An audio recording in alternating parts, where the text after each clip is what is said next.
Subscribe कीजिए 10th class गणित channel को और बेल आइकन को दबाइए लेटेस्ट वीडियो देखने के लिए।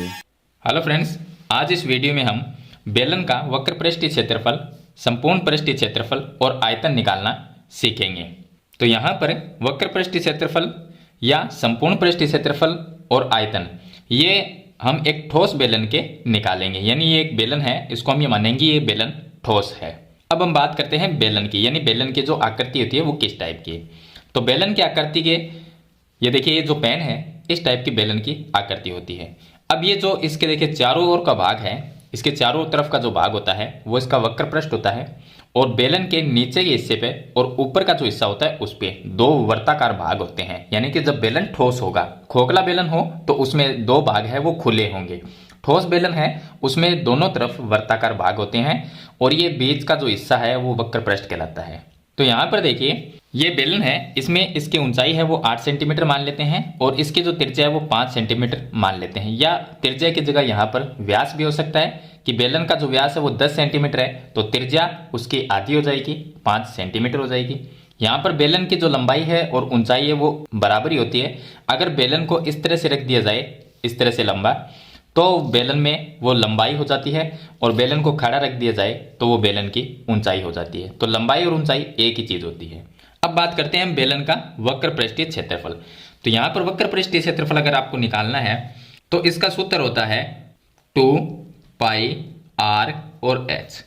अब देखिए, ये जो सूत्र है 2 पाई आर एच, इसमें पाई का मान तो हम जानते हैं कि 22/7, या अगर प्रश्न में दिया गया है कि 3.14 रखना है तो हम 3.14 लिखेंगे।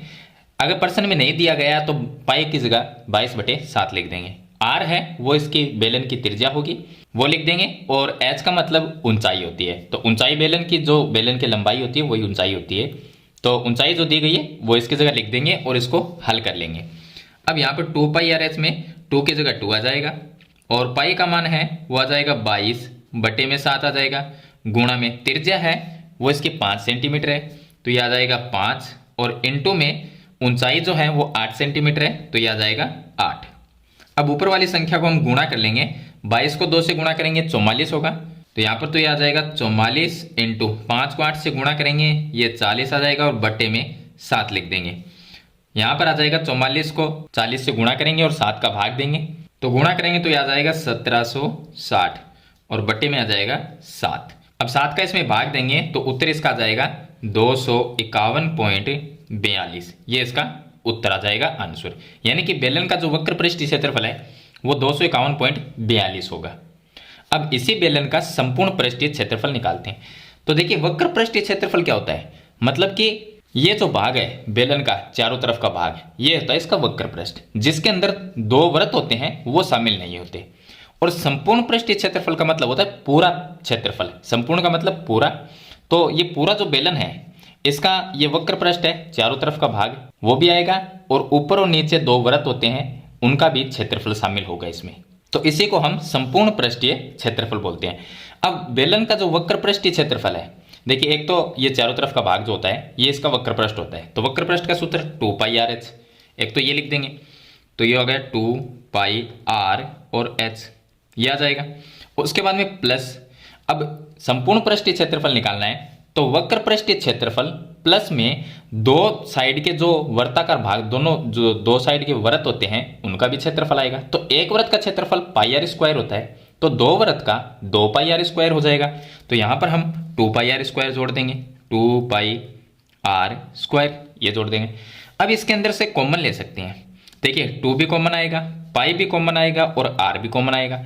तो अगर 2 पाई आर को कॉमन ले लें, 2 पाई आर इसको कॉमन ले ले तो ब्रैकेट में क्या रहेगा, यहां से 2 पाई आर ये कॉमन आ गया तो एच रह गया और प्लस 2 पाई आर कॉमन आ गया तो यहां पर आर है वो 2 बार है तो एक आर अगर कॉमन आ जाता है तो एक आर रह गया तो एक आर रह जाएगा।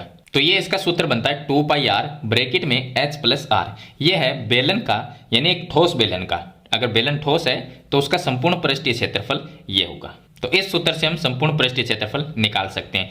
अगर बेलन खोखला होता है तो देखिए, प्रश्न जो होता है उसमें लिखा हुआ होता है कि बेलन की ऊंचाई या त्रिज्या या व्यास दिया गया होता है और उसमें लिखा होता है कि बेलन का संपूर्ण पृष्ठीय क्षेत्रफल ज्ञात कीजिए, तो उसमें हम ये सूत्र लगाएंगे। या उसमें लिखा हो सकता है बेलन का आयतन ज्ञात कीजिए, तो आयतन का सूत्र लगाएंगे। और वक्र पृष्ठीय क्षेत्रफल ज्ञात करना है तो ये सूत्र लगा लेंगे। अगर बेलन खोखला होगा तो प्रश्न में लिखा होगा कि एक खोखले बेलन का वक्र पृष्ठीय क्षेत्रफल ज्ञात करो या उसका आयतन ज्ञात करो, तो ये आपको ध्यान रखना है। यहाँ पर हम ठोस बेलन की बात कर रहे हैं। ये तीनों जो क्षेत्रफल और आयतन हम ज्ञात कर रहे हैं ये ठोस बेलन के हैं। तो संपूर्ण पृष्ठीय क्षेत्रफल का सूत्र होगा 2πr ब्रैकेट में h + r। अब यहाँ पर 2 की जगह तो 2 आ जाएगा और पाई का मान लिख देंगे 22/7 और गुणा में r, जो r का मतलब हो गया त्रिज्या। त्रिज्या इसकी 5 सेंटीमीटर है तो 5 आ जाएगा। ब्रैकेट में h का मतलब ऊंचाई 8 है और प्लस में r का मतलब त्रिज्या इसकी 5 है तो वो लिख देंगे। अब ये इसको हल कर लेंगे तो 22 को 2 से गुणा करेंगे 44/7 लिख देते हैं। गुणा में आ जाएगा 5 और गुणा में 8 + 5 ये हो जाएंगे 13। तो ये आ जाएगा 44 और गुणा में 13 को 5 से गुणा कर लेंगे तो ये आ जाएगा 65 और बट्टे में इसके आ जाएगा 7। आगे इसको हल करेंगे तो इन दोनों को गुणा करेंगे तो ये आ जाएगा 2860 और बट्टे में इसके आ जाएगा 7। अब 7 का इसके अंदर भाग देंगे, 7 का भाग देंगे तो ये आ जाएगा 408.57। ये इसका आंसर आ जाएगा, यानी कि संपूर्ण पृष्ठीय जो क्षेत्रफल है वो बेलन का वो 408.57 होगा। चलिए अब इसका हम आयतन निकालना सीखते हैं। तो एक ठोस बेलन का अगर आयतन निकालना है तो आयतन का पहले आपको सूत्र ध्यान होना चाहिए। तो सूत्र होता है इसका πr²h। अब सूत्र से हमें यह पता चलता है कि सूत्र के अंदर पाई का मान तो 22/7 रखेंगे और r क्या है, r इसकी त्रिज्या है, h इसकी ऊंचाई है। मतलब इस बेलन की हमारे पास में त्रिज्या होनी चाहिए और बेलन की ऊंचाई होनी चाहिए। अगर दो चीज है तो हम आयतन ज्ञात कर सकते हैं। इसी तरह से संपूर्ण पृष्ठीय क्षेत्रफल में यहां पर भी देखिए r और h है, इसमें भी r है। तो अगर सूत्र की बात करें तो यहाँ पर r आ गया, ये r हो गया मतलब त्रिज्या और ये h ऊंचाई, मतलब इसके बेलन की त्रिज्या होगी, ऊंचाई होगी, तो इसका संपूर्ण पृष्ठीय क्षेत्रफल भी ज्ञात कर सकते हैं। वक्र पृष्ठीय क्षेत्रफल में क्या है, इसमें भी r और h है, यानी त्रिज्या और ऊंचाई है, तो इसका वक्र पृष्ठीय क्षेत्रफल ज्ञात कर सकते हैं। तो इसी तरह से आयतन में त्रिज्या का मान और ऊंचाई का मान अगर दिया गया है तो इसका हम आयतन ज्ञात कर सकते हैं। अब यहाँ पर पाई की जगह हम 22/7 लिख देते हैं और गुणा में r का मान 5 है तो 5 2 बार लिखेंगे, 5 × 5 और इंटू में ऊंचाई इसकी 8 है तो ये आ गया 8।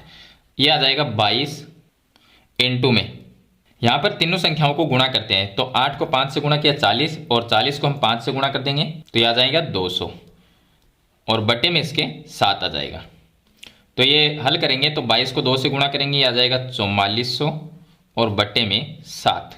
अब इसमें 7 का भाग देंगे, 7 का भाग देंगे तो ये आ जाएगा 628.57 सेंटीमीटर क्यूब और यहाँ पर सेंटीमीटर स्क्वायर लगाएंगे और ये भी सेंटीमीटर स्क्वायर होगा क्योंकि जो क्षेत्रफल होता है वो स्क्वायर में निकलता है अगर मीटर या सेंटीमीटर दिया गया है, और आयतन होता है वो हमेशा क्यूब में निकलता है। तो यहाँ पर सेंटीमीटर में मान दिए गए हैं तो सेंटीमीटर क्यूब आ जाएगा।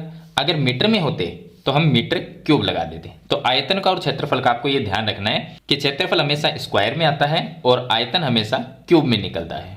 तो इस तरह से 628.57 सेंटीमीटर क्यूब ये इस बेलन का आयतन आ जाएगा। तो इस वीडियो में मैंने आपको बताया है कि वक्र पृष्ठीय क्षेत्रफल, संपूर्ण पृष्ठीय क्षेत्रफल और आयतन है वो किस तरह से निकाला जाता है एक ठोस बेलन का। नेक्स्ट वीडियो में हम एक खोखले बेलन का पृष्ठीय क्षेत्रफल और आयतन निकालना सीखेंगे। तो मेरे ख्याल से आपको ये कंप्लीट समझ में आ गया होगा।